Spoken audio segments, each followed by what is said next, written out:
Olá, hoje nós estamos aqui no consultório do Dr. Jorge Mali. Ele é cirurgião oncológico e coordenador do curso de residência médica do Hospital de Câncer de Londrina. E nós vamos falar sobre um assunto muito importante, que é sobre câncer de pâncreas. Doutor, o senhor pode me explicar qual a função do pâncreas? O pâncreas é um órgão localizado atrás do estômago e ele tem a função de secretar algumas substâncias que são muito importantes para a digestão dos alimentos e também para ele produz a insulina, que é muito importante para o controle da glicemia. Quando a gente fala em câncer de pâncreas, a gente normalmente quando fica sabendo, a situação está muito avançada, né, doutor? Por que é tão difícil fazer o diagnóstico precoce, preventivo, né, de câncer de pâncreas? Muito bem, Cláudia, essa pergunta é muito boa. Hoje, o pâncreas, diferente de, por exemplo, o câncer de mama, não existe um exame de rastreamento que é proposto e feito regularmente. Tá? E o que acontece é que o pâncreas é um órgão que está localizado atrás do estômago, à frente da coluna. Então, quando ele dá sintomas, quando ele provoca algum sintoma, ele geralmente está numa fase já avançada, porque pequenos nódulos, pequenos tumores não produzem esses sintomas. Então, esse é o motivo do diagnóstico do câncer de pâncreas. Em geral, de cada 10 pacientes, 7 ou 8 têm esse diagnóstico numa fase avançada. E que tipo de exame e especialidade faria um diagnóstico? A gente tem que frequentar que tipo de médico para fazer exames regulares para ver sobre a questão do pâncreas? Geralmente o médico que acompanha essa área, que faz esse primeiro contato com o paciente, é o gastroenterologista, né? Ou o cirurgião do aparelho digestivo, né? Que faz exames.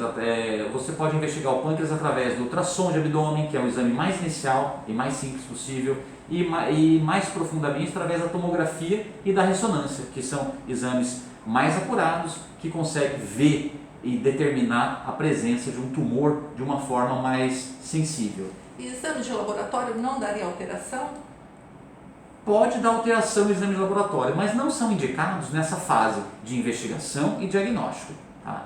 Porque normalmente quando a gente vai para um gastro é porque a gente está com algum problema, digamos assim, gastro, de dor de estômago, refluxo, problema intestinal, né? Correto. Nesses casos, o médico deveria pesquisar toda essa situação para ver se tem algum comprometimento do pâncreas ou não. Diante da queixa do paciente, o médico ele pode ter uma desconfiança e uma hipótese que pode estar acontecendo alguma coisa com o pâncreas. Por exemplo, uma manifestação do tumor, e que pouca gente sabe, é um diabetes de início recente. Isso pode ser a manifestação de um tumor, de um câncer no pâncreas. Em adulto ou criança? Em adulto, eu estou falando em adulto. Uma pessoa que não é diabética e de repente começa a ter uma alteração do controle glicêmico. Isso pode ser um indicativo de um tumor no pâncreas. Uma dor, outro sintoma importante do câncer de pâncreas, dor, principalmente dor nas costas. Esse paciente ele procura ortopedista, procura médico de coluna, né? Então, paciente com dor nas costas que não se está encontrando a causa, o pâncreas é um órgão que deve ser investigado. Aonde fica a localização do pâncreas? O pâncreas fica exatamente atrás do estômago e na frente da coluna.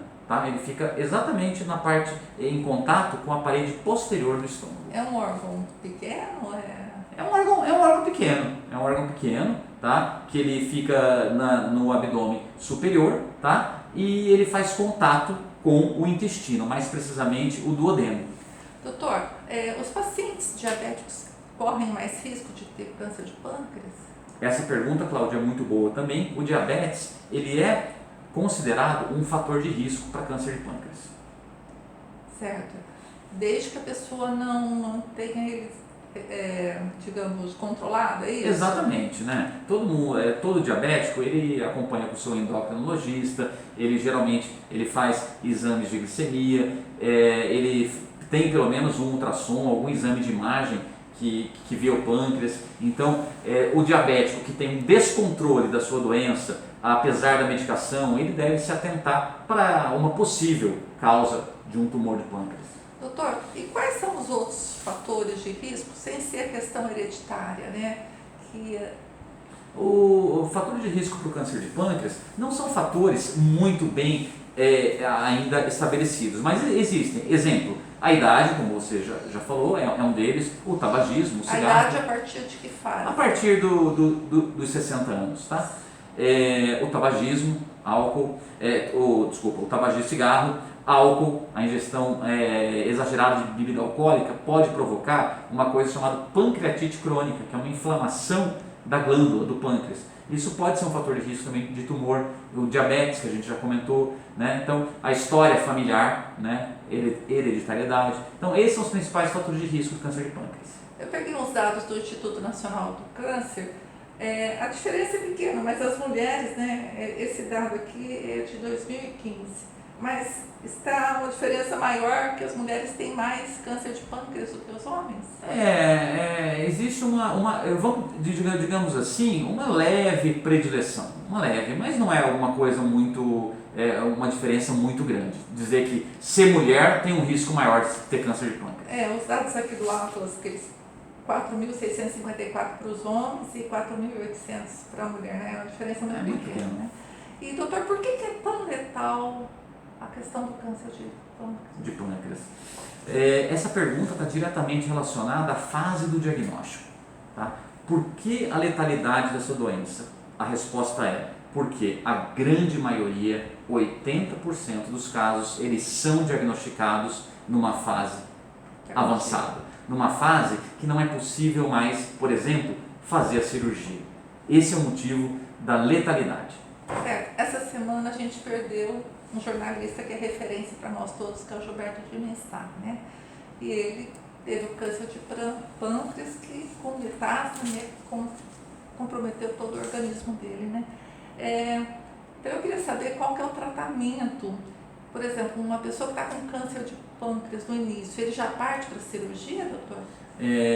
Muito bem.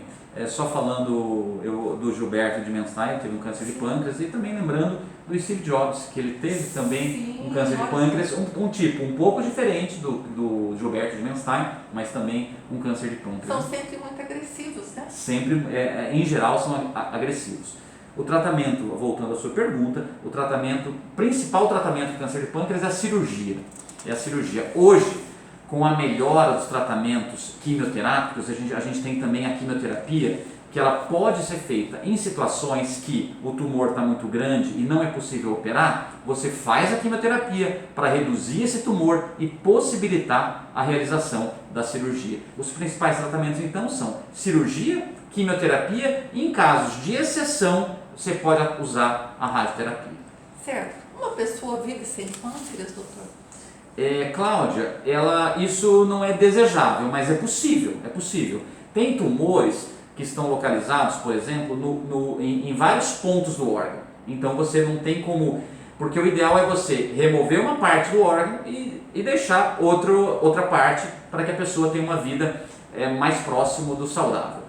Mas quando você retira todo o pâncreas, a pessoa precisa tomar medicações para o resto da sua vida. Mas, assim, é possível viver sem pâncreas? Resposta é, mas mediante o uso de medicações para o resto da vida.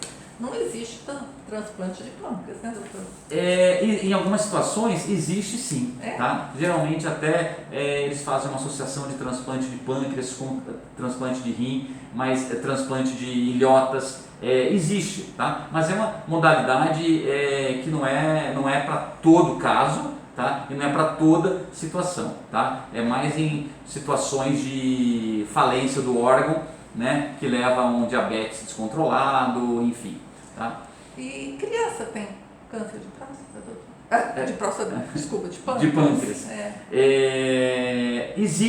Pode, é raro, não é comum, que é o pancreatoblastoma, mas existem tumores de pâncreas em crianças, mas isso são tumores bem mais raros, tá? Então eu queria que o senhor, para a gente encerrar a nossa entrevista, o senhor deixasse um recado, né, para as pessoas sobre a importância, né, do estilo de vida, o que o senhor recomenda para uma pessoa para não ter problema, né, provocado por ela mesma, digamos assim, em função da sua vida. Correto. O que eu deixo de mensagem e o que eu recomendo é uma vida o mais saudável possível, evitar consumo de álcool, evitar o tabagismo, evitar ingesta de alimentos muito gordurosos, exercício físico, ir regularmente ao médico a partir de uma certa idade, né? Fazer exames periódicos, isso faz com que você reduza a chance de ter um diagnóstico tardio de uma doença como é o câncer de pâncreas. Obrigada. Obrigado a você.